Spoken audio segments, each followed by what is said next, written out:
बीरबल और बेमौसम बारिश। बादशाह अकबर के शासन का 28वां वर्ष। मौसम अपनी सामान्य चाल से चल रहा था। फाल्गुन का महीना था। हल्की हल्की ठंड विदाई ले रही थी और खेतों में सरसों पीली चुनर ओढ़े मुस्कुरा रही थी। लेकिन एक रात कुछ ऐसा हुआ जिसे कोई समझ नहीं पाया। आधी रात को आसमान से मूसलधार बारिश हुई। ना बादल थे, ना बिजली, ना गड़गड़ाहट, बस एक भयंकर बारिश। और वो भी पूरे मुगल साम्राज्य में केवल दिल्ली और आगरा में। सुबह जब लोग जागे तो सड़कों पर पानी था। मिट्टी की महक नहीं, बल्कि एक अजीब सी बदबू थी। जमीन पर पानी था, लेकिन आसमान साफ नीला। न कोई बादल, न कोई हवा। किसान, पंडित, मौलवी और दरबारी सब सहमे हुए थे। ये कोई सामान्य प्राकृतिक घटना नहीं थी, कुछ तो गलत था। बादशाह अकबर को जब यह खबर मिली तो वो तुरंत लाल किले में गुप्त दरबार बुलाते हैं। वहां केवल 5 लोग बुलाए जाते हैं: बीरबल, तांत्रिक मल्हारदास, खगोल शास्त्री फजलुद्दीन, मुख्य खुफिया अधिकारी अब्दुल रहीम, महल की भविष्यवक्ता वृद्धा रमणिका देवी। अकबर ने गुस्से में टेबल पर हाथ मारा। यह कोई प्राकृतिक वर्षा नहीं, ये एक संकेत है, या कोई जादू, हमारे खिलाफ षड्यंत्र। बीरबल, जो हमेशा शांत रहते हैं, बोले, जहां पनाह, अगर ये षड्यंत्र है तो इसका सिरा जरूर किसी अंदरूनी व्यक्ति से जुड़ा होगा। लेकिन अभी हमें धैर्य से सबूत इकट्ठा करने होंगे। तांत्रिक मल्हारदास ने चेताया, ये असुर शक्तियों की चाल है। ये बारिश नहीं, श्राप था। मैं धूमकेतु तंत्र में इसे पढ़ चुका हूं। खगोल शास्त्री फजलुद्दीन बोला, मेरे यंत्रों में कोई संकेत नहीं था बारिश का, यानी ये किसी प्राकृतिक नियम का उल्लंघन है। अकबर ने बीरबल की ओर देखा और आदेश दिया, तुम 3 दिन के भीतर इसकी तह तक जाओ। जरूरत पड़े तो भेष बदलो, पर सच्चाई सामने आनी चाहिए। बीरबल ने अगले दिन ही एक फकीर का भेष धारण किया। उन्होंने अपना नाम रखा अली मियां दरवेश, और वो निकल पड़े उस रहस्य की तह में जाने जहां से बारिश शुरू हुई थी। आगरा के पास का कर्णपुर गांव। वहां जाकर उन्हें एक विचित्र बात पता चली। गांव के ठीक बीचों बीच स्थित एक प्राचीन कुएं से बारिश से 1 दिन पहले रात को हरा धुआं उठा था। एक बूढ़ी स्त्री ने बताया, मालूम नहीं क्यों, पर उस रात हवा में अजीब सी सरसराहट थी। फिर कुएं से हरे धुएं के साथ एक आदमी निकला। उसका चेहरा काला नकाब पहने था। वो अंधेरे में गायब हो गया। बीरबल चौंक उठे। एक रहस्य और गहरा हो गया। उसी रात बीरबल ने कुएं की पहरेदारी की। रात के तीसरे प्रहर उन्हें फिर वही हरापन दिखा। उन्होंने अपने आदमी जासूस बहराम खान को इशारा किया और खुद कुएं की आड़ में छिप गए। कुएं से एक नकाबपोश बाहर निकला। हाथ में एक जादुई कटोरा था। उस कटोरे में किसी हरे पदार्थ से धुआं निकल रहा था। बीरबल उसका पीछा करते करते गांव से निकलकर एक खंडहर में पहुंचे। वहां पहुंचते ही नकाबपोश ने कटोरा एक पत्थर की थाली पर रखा और एक अजीब भाषा में मंत्र बोलने लगा। नावारू नावारू अजस्वाम असमी वर्षा भवतु। तभी अचानक थाली में से भयंकर सीटी जैसी आवाज आई और आसमान में एक नीला प्रकाश फूटा। बीरबल ने उस पर झपट्टा मारा, पर नकाबपोश धुएं में गायब हो गया। कटोरा और थाली वही रह गए। बीरबल वो कटोरा और थाली लेकर दिल्ली लौटे। उन्होंने फजलुद्दीन को वो वस्तुएं दी। जांच में पता चला कि कटोरा किसी मिश्र धातु से बना था, जो सिर्फ मिस्र में मिलती है, और थाली पर लिखा था एक रहस्यमयी अक्षर अलहिजरा 16 इंच। अब कहानी ने एक नया मोड़ ले लिया। क्या ये सब किसी विदेशी तांत्रिक संघ की साजिश थी? महल की लाइब्रेरी में रमणिका देवी और बीरबल ने मिलकर पुरानी किताबों में अलहिजरा खोजा। वे एक पुस्तक में पहुंचे, तांत्र विद्या अलहिजरा। उसमें लिखा था, जो वर्षा को वश में कर सकता है, वो अन्न, युद्ध और जीवन तीनों पर राज कर सकता है। इसका मतलब था, कोई तांत्रिक वर्षा को हथियार बना रहा था, और दिल्ली पर यह पहला प्रयोग था। तीसरे दिन बीरबल ने अकबर के सामने पूरा रहस्य खोला। जहां पनाह, ये सिर्फ वर्षा नहीं थी, ये चेतावनी थी। कोई है जो प्राकृतिक शक्तियों का प्रयोग कर राजनीति को हिला देना चाहता है। उसकी अगली वर्षा में जहर हो सकता है या आग। अकबर ने पूछा, क्या हम उसे रोक सकते हैं? बीरबल ने कहा, शायद, पर वो हमसे एक कदम आगे है, और वो हमारे दरबार में ही किसी को सूचना दे रहा है। एक गहरा सन्नाटा छा गया। अकबर ने दरबार की बैठकों को सीमित कर दिया। बीरबल को गुप्त रूप से दरबारियों की जांच सौंप दी गई। इधर खुफिया अधिकारी अब्दुल रहीम ने एक सुराग दिया। महल की रसोई में एक नया रसोइया पिछले महीने से काम कर रहा है, जो हर दरबारी की बातचीत सुनता है। बीरबल को शक हुआ, लेकिन तभी एक और बारिश हुई। इस बार आगरा में नहीं, बल्कि लाहौर में। लाहौर से खबर आई कि वहां बारिश के बाद 4 लोग अंधे हो गए। जल को जांचने पर पता चला, पानी में एक अज्ञात रसायन था जो आंखों की रोशनी छीन सकता है।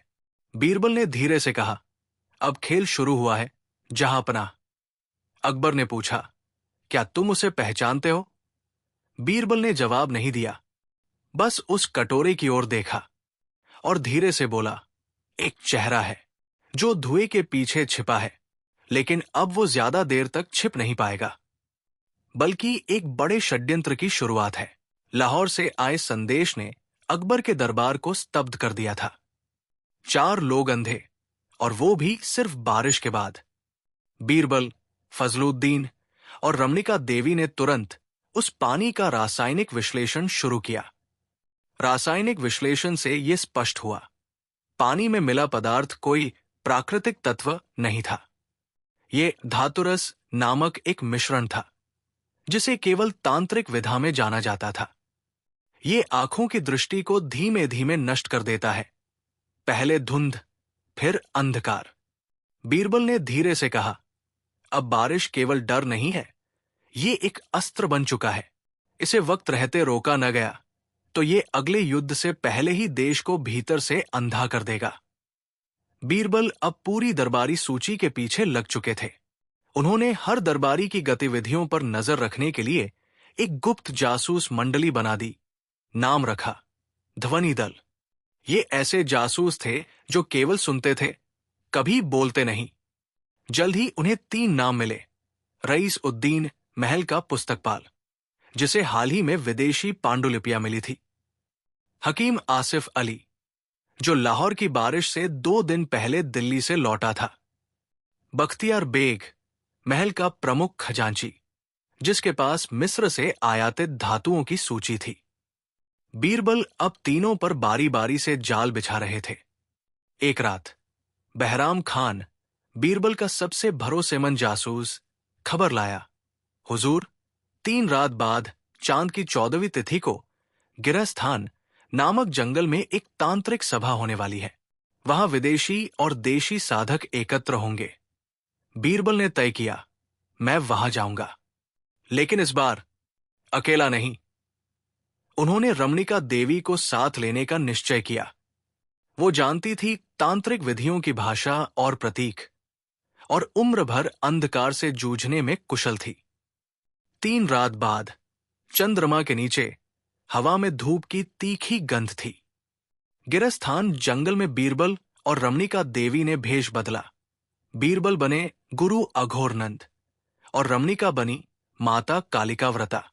जंगल में एक वृत्त बना था, उसके बीचों बीच एक चक्रथाली, और उसके चारों ओर तांत्रिक बैठे थे।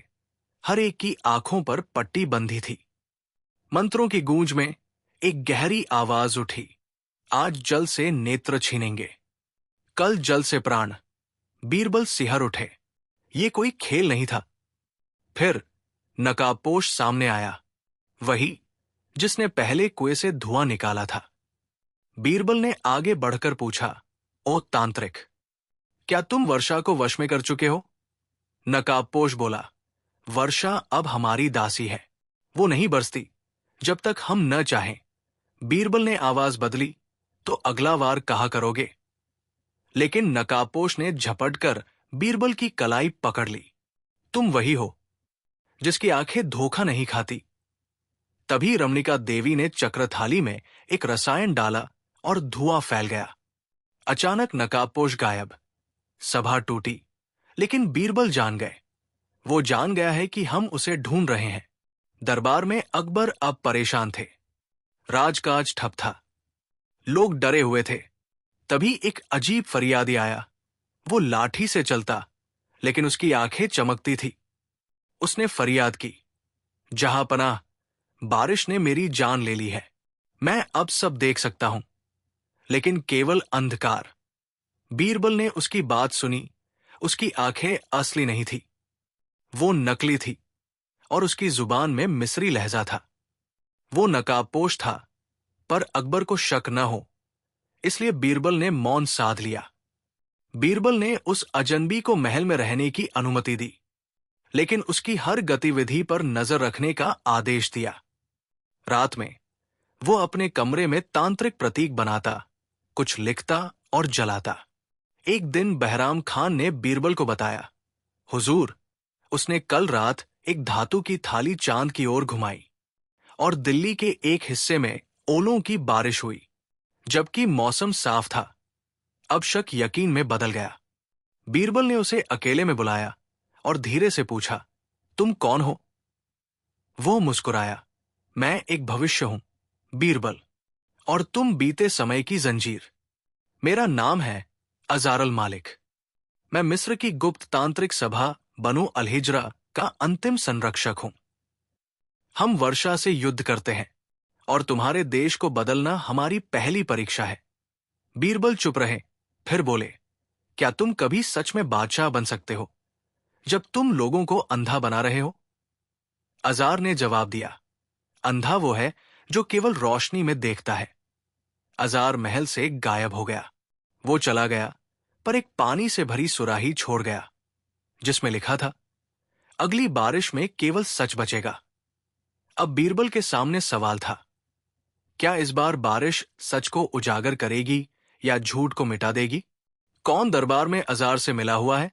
क्या ये सब सिर्फ तांत्रिक विद्या है या विज्ञान का कोई रहस्य? बीरबल उस सुराही को लालटेन की रोशनी में देखते हैं। सुराही में एक नक्शा उभरता है, जिसमें भारत के मध्य में एक गुप्त द्वीप दर्शाया गया है, और वहां लिखा है, अंतिम वर्षा यही होगी, जहां सत्य और मृत्यु एक साथ बरसेंगे। बीरबल धीरे से कहते हैं, अब युद्ध न बारिश से है, न अजार से। अब युद्ध है सच को जिंदा रखने का।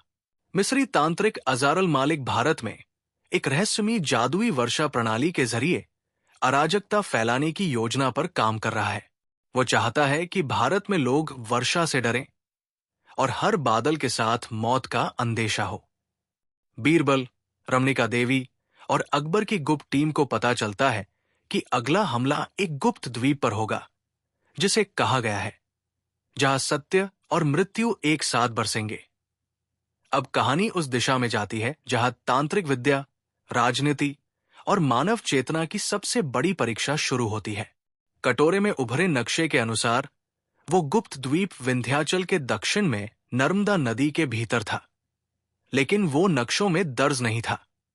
ये एक प्रकट गुप्त द्वीप था, जो केवल विशेष समय में ही दिखाई देता था, यानी वर्षा ऋतु की पहली बूंद के गिरने पर।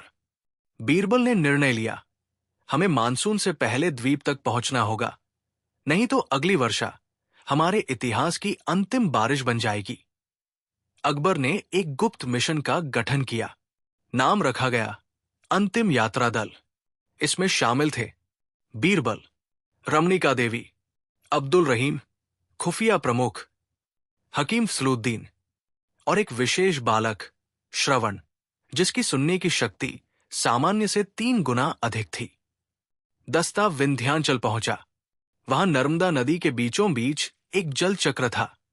नदी अचानक गोल घूमने लगती और फिर शांत हो जाती। रमणिका बोली, ये द्वीप यहां नहीं है, ये एक भ्रम है। द्वीप असल में ध्वनि तरंगों से प्रकट होता है। श्रवण को कुछ सुनाई दिया। उसने इशारा किया। बीरबल ने तुरंत मृदंग बजवाया और 3 बार नर्मदा के मध्य आघात ध्वनि उत्पन्न की गई। अचानक पानी की सतह फटी और एक भूमि का टुकड़ा ऊपर उभरा। वो था सत्यद्वीप। जब दस्ता सत्यद्वीप पर पहुंचा, वहां एक अजीब सन्नाटा था। पक्षी नहीं, पत्तों की सरसराहट नहीं, केवल नीम अंधकार और नीली धुंध। द्वीप पर एक पत्थर की सड़क थी, जिस पर लिखा था, जो सत्य लेकर आएगा वही जीवित जाएगा। पहले ही पड़ाव पर उन्हें एक कुटिया मिली। उसमें एक बूढ़ा तांत्रिक बैठा था।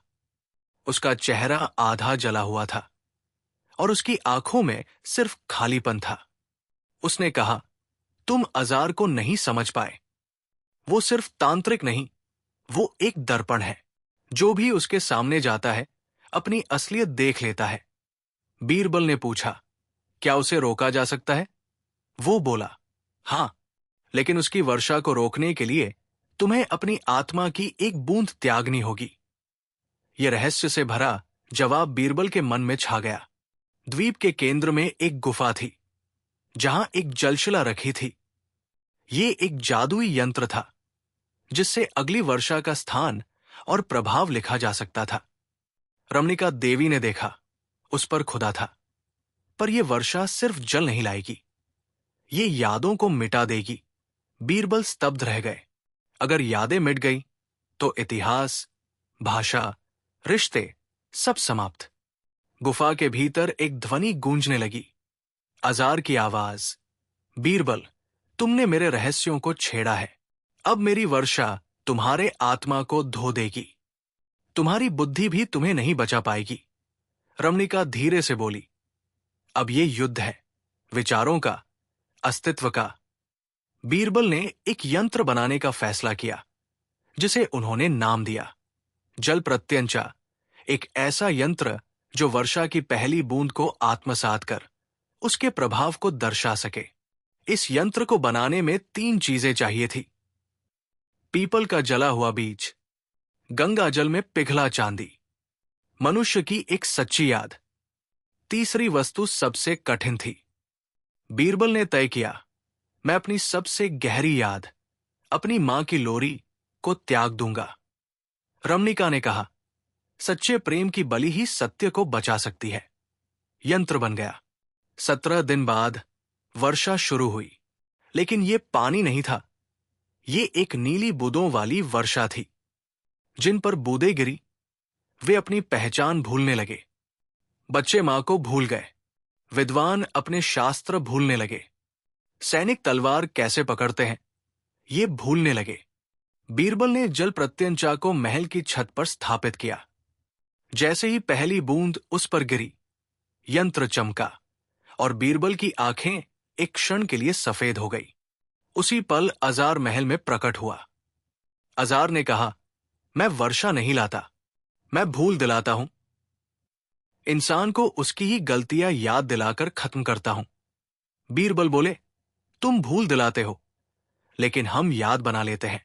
और यही अंतर है तांत्रिक और इतिहासकार में।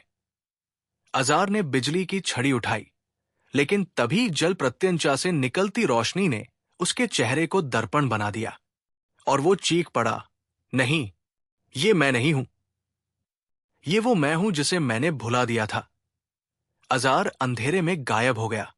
वर्षा रुक गई, लेकिन जब बीरबल नीचे आए तो उन्होंने देखा, अकबर उन्हें पहचान नहीं पाए। उन्होंने पूछा, तुम कौन? तुम्हारी आंखों में मुझे डर क्यों दिख रहा है? बीरबल समझ गए, वर्षा पूरी तरह नहीं रुकी। उसने सिर्फ एक हिस्सा छोड़ा, सत्ता की याद छीन ली थी। अकबर का चेहरा अब वैसे नहीं दिखता जैसा बीरबल ने वर्षों देखा था। उसकी आंखों में उदासी और खोखलापन था। जब बीरबल ने उससे पूछा, जहां पनाह, क्या आपको अपनी जिंदगी का उद्देश्य याद है? तो अकबर ने खाली निगाह से कहा, कौन हूं मैं? यहां कौन हूं? महल में अफरातफरी मची थी। दरबार के सदस्य भी अपने अपने कर्तव्यों को भूल गए थे। बीरबल ने अपनी बुद्धि और धैर्य को तराशते हुए कहा, यदि राजा अपने आप को भूल जाए तो राज्य कैसे चलेगा? हमें राजा को उसकी आत्मा वापस लानी होगी। बीरबल ने रमणिका देवी को बुलाया। रमणिका ने कहा, राजा की यादें वापस लाने के लिए हमें स्मृति वृक्ष की छाव में जाना होगा, जो केवल रात के पूर्ण चंद्रमा के समय पर ही जागृत होता है। स्मृति वृक्ष एक प्राचीन पौराणिक वृक्ष था, जिसके पत्ते छूने से खोई हुई यादें वापस लौटती थी। लेकिन यह वृक्ष एक गहरे और भयंकर जंगल में था, जिसे भूल भुलैया कहा जाता था।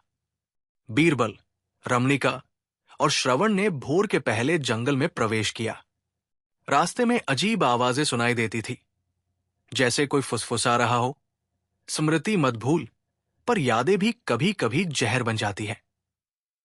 रास्ता हर मोड़ पर बदलता और हर गलती पर वे अपने पुराने सपनों और यादों के टूटे टुकड़ों में फंसते। श्रवण की तीव्र सुनने की क्षमता ने कई बार मदद की, लेकिन जंगल की चालें और भी जटिल थी। आखिरकार उन्होंने स्मृति वृक्ष को पाया। उसका तना काला और उसकी शाखाएं चमकती हुई। वृक्ष के पत्तों पर अजीब चिन्ह बने थे, जो जीवन और मृत्यु के बीच की सीमा को दर्शा रहे थे। रमणिका ने वृक्ष के पत्ते छूते हुए मंत्र पढ़ा। बीच में बीरबल ने देखा कि उनके सामने एक छाया उभर रही है, एक पुरानी याद जो जिंदा हो उठी थी। वो अकबर की मां का प्रतिबिंब था, जो बीरबल को देखकर मुस्कुरा रही थी। लेकिन तभी पत्ते झड़ने लगे और बीरबल के हाथों में एक छोटा सा ताबीज गिरा। ताबीज पर लिखा था, सत्ता की याद, शक्ति की कीमत। यह ताबीज किसी गुप्त शक्ति का द्वार था। बीरबल को एहसास हुआ, यह ताबीज अकबर की खोई हुई यादों की चाबी हो सकती है, लेकिन इसके साथ एक बड़ी कीमत भी जुड़ी होगी। जैसे ही वे ताबीज लेकर वापस लौटे, महल में अजीब घटनाएं होने लगी। दरबार के कुछ सदस्य अचानक गायब होने लगे और कुछ तो बेकाबू होकर आपस में लड़ने लगे। बीरबल समझ गया, अजारल मालिक ने महल के अंदर भी अपना जाल बिछा रखा है। रमणिका ने कहा, अब यह केवल स्मृति की लड़ाई नहीं, बल्कि सत्ता की जंग भी है। बीरबल ने दरबार के विश्वसनीय सदस्यों को इकट्ठा किया। उन्होंने साझा किया, अजार की वर्षा केवल पानी नहीं, बल्कि एक मानसिक जाल है, जो सत्ता को भुला देता है, वो व्यवस्था को नष्ट कर देता है। अकबर को सही स्थिति समझाने के लिए बीरबल ने एक योजना बनाई, वो स्मृति यात्रा। बीरबल ने अकबर को ताबीज दिया। उन्होंने कहा, जहांपनाह, ये ताबीज आपकी खोई हुई यादों की चाबी है, लेकिन इसका प्रयोग अपने मन की गहराई में उतर कर करना होगा। अकबर ने निश्चय किया, मैं अपनी आत्मा की खोज में इस ताबीज का उपयोग करूंगा। अकबर ने ताबीज को अपनी छाती से लगाया और अपनी आंखें बंद कर ली। वो एक यात्रा पर गया, जहां अतीत, वर्तमान और भविष्य के दृश्य झूम रहे थे। वहां उसने खुद को खोया हुआ देखा, एक ऐसी दुनिया में जहां लोग बिना यादों के शासन करते थे। अकबर ने एक प्रतिबिंब देखा, अपने आप का एक अंधकारमय रूप, जो कह रहा था, तुम मुझे मिटाना चाहते हो, पर मैं तुम्हारा अतीत हूं। यह द्वंद्व अकबर के मन में गरमाने लगा। क्या वह अपनी खोई हुई सत्ता और जिम्मेदारी को स्वीकार करेगा, या अंधकार के प्रभाव में समा जाएगा? अकबर की आंखें खुली। वो बीरबल की ओर देखा और बोला, मुझे याद नहीं आ रहा, क्या यह सपना है या सच्चाई? बीरबल मुस्कुराए और बोले, जहांपनाह, आपकी यात्रा अभी शुरू हुई है, पर याद रखिए, सत्ता सिर्फ याद नहीं, जिम्मेदारी है। अगली बार जब आप आंखें खोलेंगे, तो सच का सामना करना होगा। अकबर ने अपने हाथों में ताबीज थाम रखा था। उसकी नजरें धुंधली थी, जैसे कोई खोया हुआ बंदरगाह। बीरबल ने धीरे से कहा, जहांपनाह, इस ताबीज की ताकत समझिए। यह आपको आपकी खोई हुई यादों की एक झलक देगा, लेकिन ध्यान रखें, यादें वापस लाते हुए कुछ छिपे हुए सच भी सामने आएंगे। अकबर ने गहरी सांस ली। बीरबल, मैं तैयार हूं। मुझे फिर से अपने आप को पहचानना होगा। अकबर ने ताबीज को छाती से लगाया और धीरे धीरे अपनी आंखें बंद की। वो एक अजीब सा अंधेरा छा गया और फिर एक चमकदार सुरंग में वो खो गया। सुरंग के दीवारों पर उसके बचपन के दृश्य उभरने लगे। खेलते हुए बच्चे, पिता के साथ महल की गलियां, मां की मुस्कान। लेकिन बीच में अचानक छाया आई, एक गुप्त दस्तावेज जिसे कोई छिपा रहा था। अकबर ने दस्तावेज पढ़ने की कोशिश की, पर वो छिप गया, जैसे कोई चाह रहा हो कि वो सच न जाने।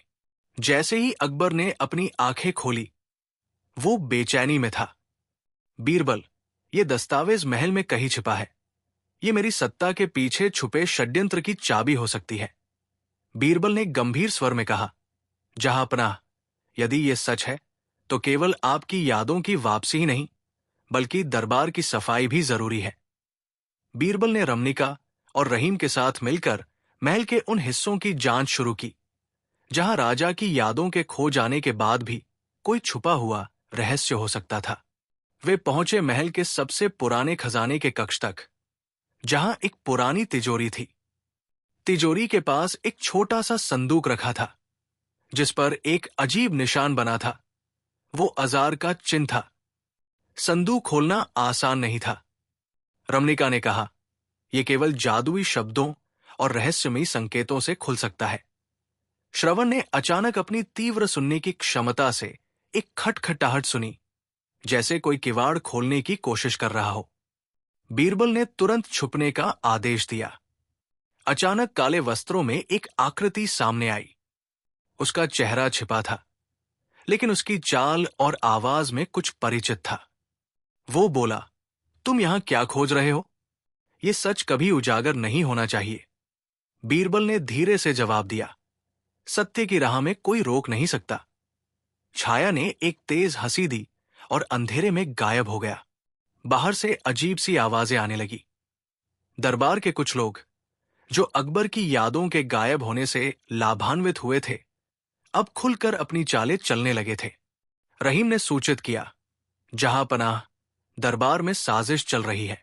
हमें इस खेल को रोकना होगा। बीरबल ने घोषणा की, हम एक चाल चलेंगे, एक ऐसा खेल जिसमें सच की परतें खुलेंगी। हम महल के राज को उजागर करेंगे, चाहे कोई भी हमारे रास्ते में आए। उन्होंने अकबर को सुझाव दिया कि वो एक सार्वजनिक सभा करें, जहां वे अपनी यादों की परतें खोलेंगे। सभा के दिन अकबर ने भाषण दिया, लेकिन अचानक बीच में वो ठिठक गया। उसकी आंखों में एक अजीब सी चमक थी, जैसे कोई दूसरी शक्ति उसके अंदर जाग रही हो। भीड़ में से कोई फुसफुसाया, क्या राजा के अंदर दूसरा कोई बैठ गया है? सभा समाप्त होते ही बीरबल ने ध्यान दिया कि कुछ दरबारी चुपके से महल से बाहर भाग रहे हैं। रमनिका ने कहा, अब जो कुछ होगा वो केवल सत्ता का नहीं, बल्कि आत्मा का संघर्ष होगा। महल की दीवारों के भीतर अब एक नई लड़ाई छिड़ चुकी थी, सत्ता की यादें वापस लाने की या उन्हें पूरी तरह मिटाने की। बीरबल और अकबर दोनों जानते थे कि अगले कदम में उनकी समझ और शक्ति की परीक्षा होगी। लेकिन सवाल यह था, क्या सत्ता की यादें वापस आएंगी, या कहीं वो छिपा हुआ सच ऐसा है जो बदल देगा भारत का भविष्य? सभा खत्म होने के बाद महल में बेचैनी का माहौल था। अकबर की आंखों में न केवल यादों की झलक थी, बल्कि कुछ ऐसा भी था जो बीरबल को समझ नहीं आ रहा था। बीरबल ने खुद से कहा, जहांपनाह, आपकी आत्मा अभी पूरी तरह जागी नहीं है। एक अजीब शक्ति आपके भीतर सक्रिय हो रही है। रमनिका ने बताया, ताबीज की शक्ति द्वैत है। वो याद दिलाता भी है और भटका भी देता है। बीरबल ने महल के पुरानी किताबों और दस्तावेजों की तहकीकात शुरू की। उन्हें एक पन्ना मिला जिस पर लिखा था, जो सत्ता भूला उसे सत्ता ने भी भूला दिया। इस वाक्य के पीछे एक गहरा रहस्य छुपा था, जिसे समझना बीरबल के लिए चुनौती था। रात में बीरबल ने महल के एक बंद कमरे से अजीब आवाज सुनी। जब वे पहुंचे तो पाया कि कोई रहस्यमयी व्यक्ति महल की पुरानी दीवारों पर अजीब चिन्ह बना रहा है। उस व्यक्ति ने घूरते हुए कहा, स्मृतियों का खेल खत्म नहीं हुआ। सत्ता की असली कीमत अभी सामने आनी बाकी है। बीरबल ने पूछा, तुम कौन हो? पर वो व्यक्ति धुंध में घुल गया। अकबर अपनी आत्मा की जंग में उलझा था।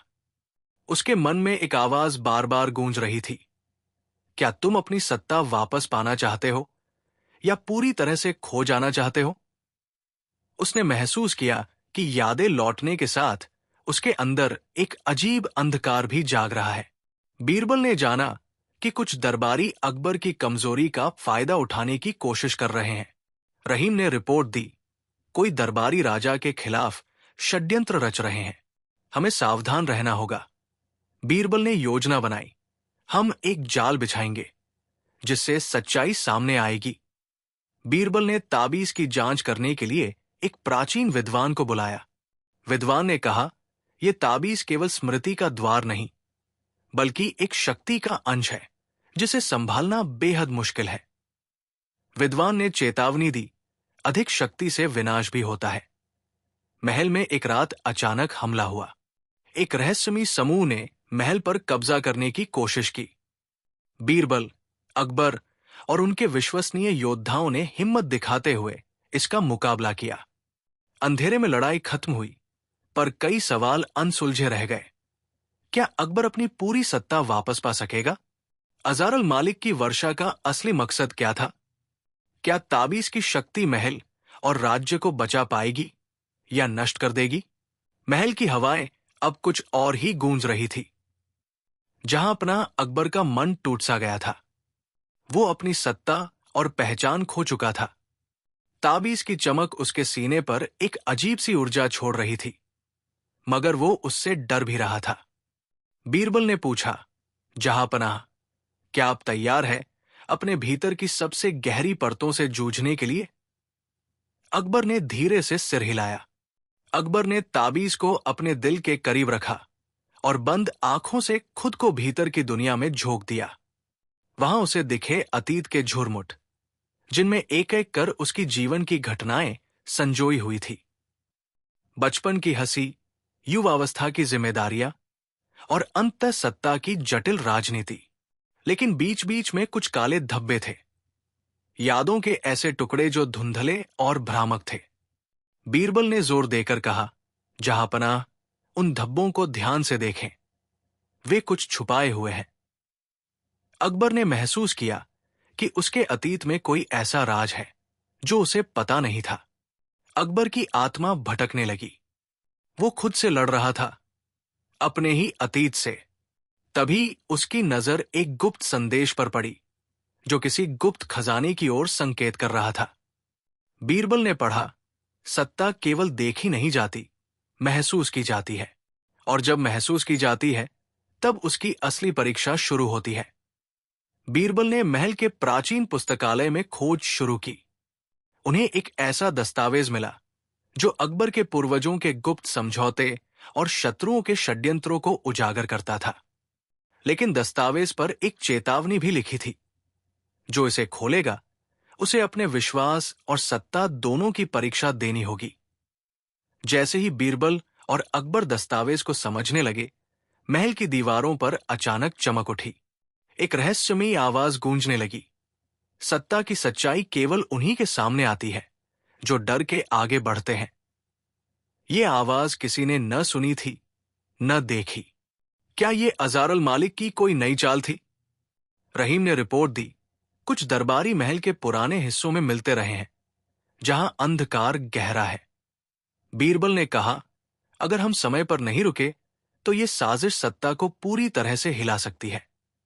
अकबर को अब न केवल अपनी खोई हुई सत्ता वापस पाना था, बल्कि खुद को भी समझना था कि वो कौन है।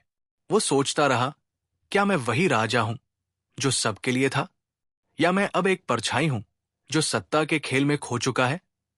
रमणिका ने बताया, स्मृति वृक्ष की पत्तियां केवल यादें वापस नहीं लाती, वे आत्मा की गहराइयों तक जाकर छुपे सच को भी बाहर निकालती है। बीरबल ने सुझाव दिया, हमें फिर से स्मृति वृक्ष की ओर लौटना होगा, लेकिन इस बार हमें पूरी सावधानी से कदम बढ़ाना होगा। महल की खिड़कियों से ठंडी हवा आ रही थी। अकबर ने ताबीज को कसकर पकड़ते हुए कहा, मेरी यादें, मेरी सत्ता, मेरी आत्मा, मैं सबको वापस लाना चाहता हूं, पर यह लड़ाई आसान नहीं होगी। बीरबल ने मुस्कुराते हुए कहा, जहांपनाह, सत्ता का असली खेल अब शुरू हुआ है और अंत तभी आएगा जब हर रहस्य उजागर होगा। महल के अंदर हलचल मची हुई थी। अकबर अब पूरी तरह खुद से लड़ने को तैयार था। बीरबल, रमणिका और रहीम उसके सबसे करीब थे, जो उसे समझने और बचाने में लगे थे। अकबर ने ताबीज को अपनी हथेली में कसकर पकड़ लिया। यह ताबीज मेरी यादों का द्वार है, पर मैं जानता हूं कि यह केवल शुरुआत है। तीनों नेता स्मृति वृक्ष के नीचे पहुंचे, जहां पुराने किस्से और गुप्त राज दबे थे। वृक्ष की शाखाएं जैसे किसी रहस्य को छुपा रही थी। बीरबल ने कहा, जहांपनाह, ये वो जगह है जहां आपकी यादें और सत्ता मिलती है। अकबर ने गहरी सांस ली और वृक्ष की पत्तियां छुई। अचानक एक तेज रोशनी निकली और सभी छिटक गए। जैसे ही वे संभले, वृक्ष के पास जमीन में एक गुप्त द्वार खुल गया। एक ठंडी हवा निकली, जिसमें अजारल मालिक की आवाज गूंज रही थी। तुम मेरी बारिश को नहीं समझ सके, पर अब असली खेल शुरू होगा। बीरबल ने आगाह किया, जहांपनाह, यह केवल स्मृति की लड़ाई नहीं, बल्कि सत्ता की आत्मा की लड़ाई है। अकबर, बीरबल और उनकी टीम ने उस द्वार के पार कदम रखा। अंदर एक अजीब सी जगह थी, जहां अतीत और वर्तमान का संगम हो रहा था। अकबर ने देखा कि उसकी खुद की कई परछाइयां थी, उसकी अलग अलग यादें, भावनाएं और छुपे हुए सच। परछाइयों ने अकबर से सवाल किए, क्या तुम अपनी सत्ता को वापस पाने के लिए सच का सामना कर पाओगे? क्या तुम खुद को भूलकर नए अकबर बन पाओगे? अकबर की आत्मा कांप रही थी। उसे महसूस हुआ कि यादों की लड़ाई केवल सत्ता की नहीं, बल्कि उसके अस्तित्व की लड़ाई थी। बीरबल ने परछाइयों में से एक परछाई को पहचान लिया। वो था महल का एक करीबी दरबारी, जो सत्ता के पीछे छुपा हुआ शत्रु था।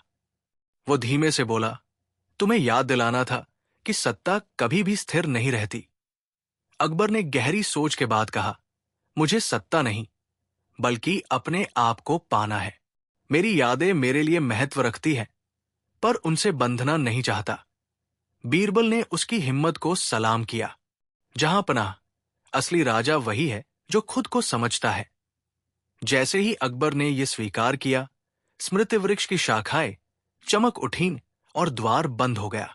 अकबर ने महसूस किया कि उसकी यादें पूरी तरह वापस आ गई हैं, पर सत्ता की चाह अब उसके दिल में नया रूप ले चुकी थी। वो अब केवल एक शासक नहीं, बल्कि एक समझदार नेता था। अकबर ने बीरबल से कहा, यह लड़ाई खत्म नहीं हुई बीरबल, ये केवल एक शुरुआत है। असली लड़ाई तो अभी बाकी है, सत्ता की, सच की और भविष्य की। बीरबल ने मुस्कुराते हुए कहा, जहांपनाह, हम तैयार हैं। अब हम नई चुनौतियों का सामना करेंगे, साथ में। अकबर, बीरबल और उनके विश्वसनीय साथियों ने स्मृति वृक्ष के रहस्यमय द्वार को पार किया। अंदर का दृश्य कुछ ऐसा था जो किसी कल्पना से कम नहीं। एक विशाल कक्ष, जहां हर दीवार पर अकबर के अतीत की झलक थी। परछाइयां न केवल उसकी यादें थी, बल्कि उसकी हर भूल, हर फैसले और हर उस पल की छवि थी, जब उसने सत्ता के लिए कुछ कर दिखाया था। हर परछाई एक अलग सच बयां कर रही थी, कुछ अच्छी, कुछ कड़वी। बीरबल ने चेतावनी दी, जहांपनाह, सत्ता सिर्फ यादों का मेल नहीं, बल्कि कर्मों का फल भी है। आपको उन सब के साथ सामना करना होगा। अकबर ने एक एक परछाई को देखा। कुछ तो उसके साथ लड़खड़ा गई, कुछ ने उसे चुनौती दी और कुछ उसे माफी मांगने को कह रही थी। अचानक कक्ष का केंद्र खुला और एक वृद्ध व्यक्ति प्रकट हुआ। उसकी आंखों में वही चमक थी जो अजारल मालिक की वर्षा में देखी गई थी। वृद्ध ने कहा, तुमने अपना सच्चा रास्ता खोजने के लिए सही कदम उठाए हो, लेकिन क्या तुम तैयार हो उस अंतिम परीक्षा के लिए जो तुम्हारे भीतर छुपी है?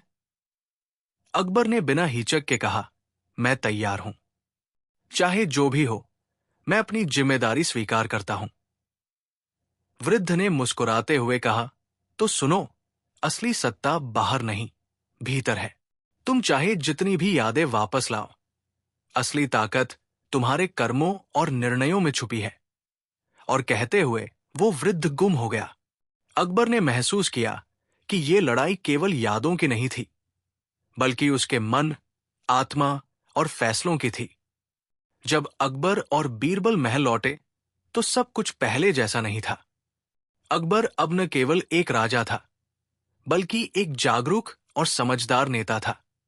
उसने राज्य के लिए नई योजनाएं बनाई, लेकिन सबसे बड़ी योजना थी अपनी आत्मा को सही दिशा देना। बीरबल ने मुस्कुराते हुए कहा, जहांपनाह, तुमने सत्ता की असली परिभाषा जान ली है। अब जो भी राह चुनो, हम साथ हैं। महल की ऊंची मीनारों पर सूरज की पहली किरणें गिर रही थी। अकबर ने ताबीज को फिर से देखा। अब वो समझ गया था, ये केवल एक वस्तु नहीं, एक संकेत था, एक शुरुआत थी। क्या भविष्य में फिर से अजारल मालिक की वर्षा होगी? क्या स्मृति वृक्ष के और राज खुलेंगे?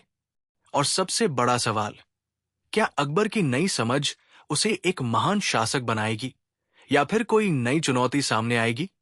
ये सवाल हवा में लटकते रहे, जैसे महल की पुरानी दीवारों पर गूंजती कोई अनकही दास्तां।